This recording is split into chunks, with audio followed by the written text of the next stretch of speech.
बाण लीला, बाण से कहानी शुरू हुई भगवान श्री राम की और बाण पर जाकर समापन हुई लीला श्री कृष्ण की, बाण से बाण तक। इन कथाओं को हमने आत्मा को ही कृष्ण और राम का नाम देकर, रूप देकर आप ही की अंतरात्मा को गाया है, इतिहास की अमरता को यथा रखते हुए। इसलिए किसी को कोई भ्रम नहीं होना चाहिए कि कोई कहता है ये इतिहास नहीं है, कोई कहता है ये खाली अध्यात्म है। नहीं, इतिहास को उदाहरणार्थ लेते हुए हमने इन कथाओं को आध्यात्मिक रूप में प्रकट किया, जिससे बालक अपने आप को पढ़ पाए, स्वयं को जान पाए। क्योंकि दुनिया को जानना कोई बड़ी बात नहीं है, जिसने स्वयं को नहीं जाना उससे बड़ा अपड़ और गंवार इस धरती पर दूसरा और कौन हो सकता है। तो मैं कौन हूं, कहां से आया, क्यों मर जाता हूं, मेरे जीवन के मार्ग क्या हैं, इन सब को पढ़ाने के लिए ही हमने श्री राम कृष्ण को और नाना पुराणों में नाना कथाओं को लीला के हित में ही प्रकट किया है, उनकी ऐतिहासिकता को बिना छेड़े हुए।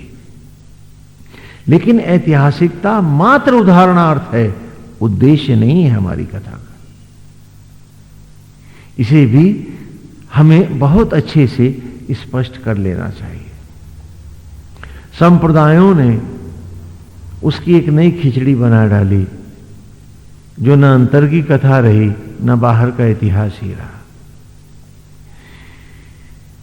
यह कुछ वर्ष पहले, आज से कोई 4 दशक लगभग पहले, अवध में गए थे, अयोध्या में हम लोग सरयू में नहा रहे थे। हमारे साथ बहुत से लोग थे, हमारे मित्र थे, एक सुपरिंटेंडिंग इंजीनियर भी थे और गवर्नमेंट में बहुत से कार्यरत लोग थे। वो लोग सभी लोग थे और उनमें हमारे दुबे जी तो वहीं के रहने वाले थे। मई जून की गर्मी थी, चिलचिलाती धूप। तो जब हम नहाने उतरे तो उन्होंने कहा कि यहां से थोड़ी दूर पर जहां श्री राम सरयू समाये थे, उन्होंने आत्महत्या की थी। तो हमने कहा दुबे जी आत्महत्या तो नहीं की होगी, लगता है आप उन कथाओं को समझ नहीं पाए अथवा संप्रदायों ने उनको नए रूप दे डाले। तो कल सब लोग तो यही कहते हैं। तो हमने कहा सरयू से पूछ लेते हैं, वही बताएंगे। और थोड़ी ही देर में सारे दृश्य बदलने लगे। एकदम सर्दी आ गई, पानी बरसने लगा और बादलों में सीढ़ियां सी बनती चली गई, पानी उछलने लगा जैसे सागर बन गया हो। तो सभी लोग भागे, कहने लगे स्वामी जी आप भी चलो। अरे हमने कहा ठहरो, शायद जाते हुए भी दिख जाए। लेकिन वो नहीं माने, सबने घसीट लिया, तो हम भी बाहर आ गए और सारा दृश्य लोप हो गया। पंडे थर-थर कांप रहे थे, पानी भी बरसा था, कपड़े भी सूखे थे और जैसे ही हम बाहर निकल के ऊपर आए फिर पसीने पसीने हो रहे थे, गर्मी यथावत थी। तो सबने कहा कि वो कहानी सुनाए। हमने कहा फिर कभी आएंगे। और फिर ये राम कथा जो आपको सुनाई है, ये गुप्तार घाट में हम लोग एक दिन और एक रात उस मौन में जाकर बसे थे और एक बार फिर हमने इस कथा को यथावत जो गुरुकुल में पढ़ाते थे तब सुनाया था। उसी का संक्षिप्त सरयू के तट किताब में है और दोबारा आपके सामने ये कथा रखी है। ये कहानी आप ही की है, हम सब की कहानी है।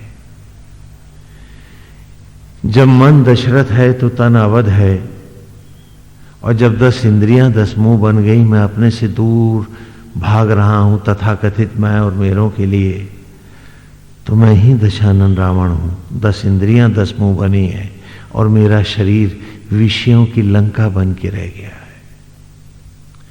ये अमृत कथाएं जो छात्र सुना करते थे, ये वही कथाएं। लेकिन समय के अंतरालों के साथ मर्यादा कथा तक को मोड़ डाला, तोड़ डाला।